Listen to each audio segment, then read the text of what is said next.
Just a day after graduating from the Senate, former Senator Francis Tolentino has been barred by China from entering its territories over his hardline stance on the West Philippine Sea. The Chinese Foreign Ministry cited Tolentino's egregious conduct for criticizing China's incursions in the West Philippine Sea in making the decision. He is prohibited from entering the Chinese mainland, Hong Kong, and Macau. In a statement, Tolentino underscored his principled stance in defending the country's maritime rights. He says he will continue to fight for what rightfully belongs to the Philippines. Tolentino considers the prohibition as a badge of honor, concluding that he will always be proud to be Filipino. Tolentino, who lost his re-election bid for senator, authored 2 laws strengthening the country's maritime rights. That's the Philippine Maritime Zones Act, which recognizes the 2016 arbitral ruling, and the Philippine Archipelagic Sea Lanes Act, which prescribes sea lanes where vessels could traverse. The Department of Foreign Affairs acknowledges that while the decision was within China's right, it would not be helpful in improving bilateral relations between Beijing and the Philippines. Senate President pro tempore Jinggoy Estrada calls on the DFA to summon the Chinese ambassador to the Philippines to explain what he deemed as an unjust move. And joining us for his reaction is a man at the center of China's prohibition, former Senator Francis Tolentino. Good evening, Senator, and welcome to The Big Story. Good evening, Seth. Good evening to your co-anchors and viewers as well. Well, you consider it a badge of honor to be banned from China. You had no plans of visiting anyhow?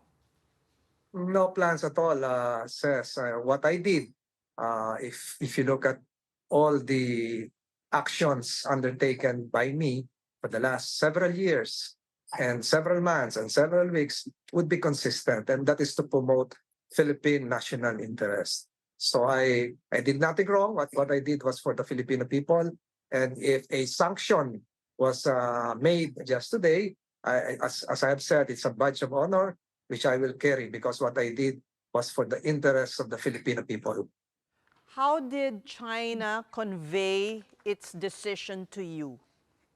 I got a copy of the Ministry of Foreign Affairs decision. It's a 1-page statement through some sources and through social media and news reports from Bloomberg, South China Morning Post, among others. So it's clear that they really wanted to have this out and to show their stand amidst their own internal challenges. So they did not convey this to you formally through a letter, notice? No.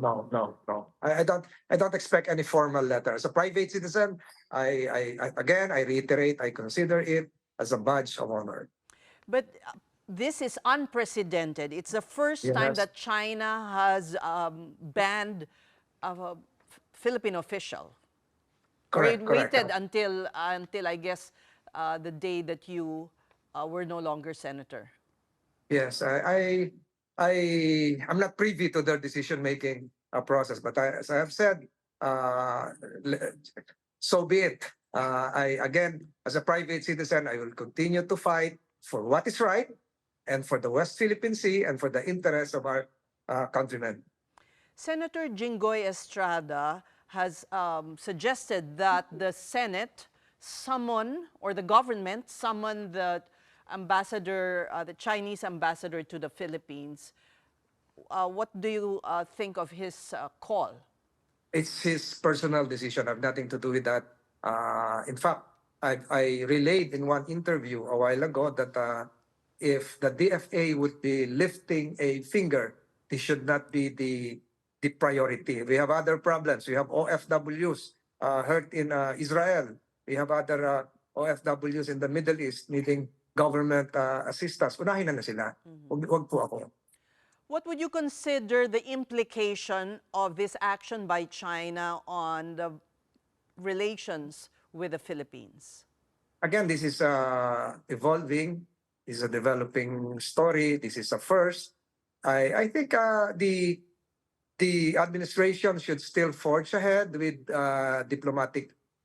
stronger diplomatic ties with China as a trading partner, and at the same time, strengthen whatever ties we have with other countries. I have advocated multilateral exercises 3 years ago. It's being done. So I think the government is doing what is best for our national interests.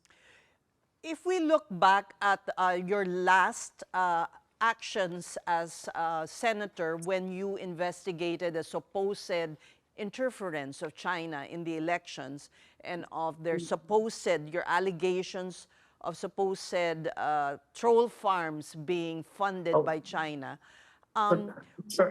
Those are not allegations. We have proof presented. So if you're trying to connect the dot, I think most of this will be for historical judgment. Some are still being investigated. So hindi na po siguro ako yun. Hindi, you don't regret because I don't regret this anything na nagawa ko investigation. kasi yung ginawa ko para sa Pilipinas.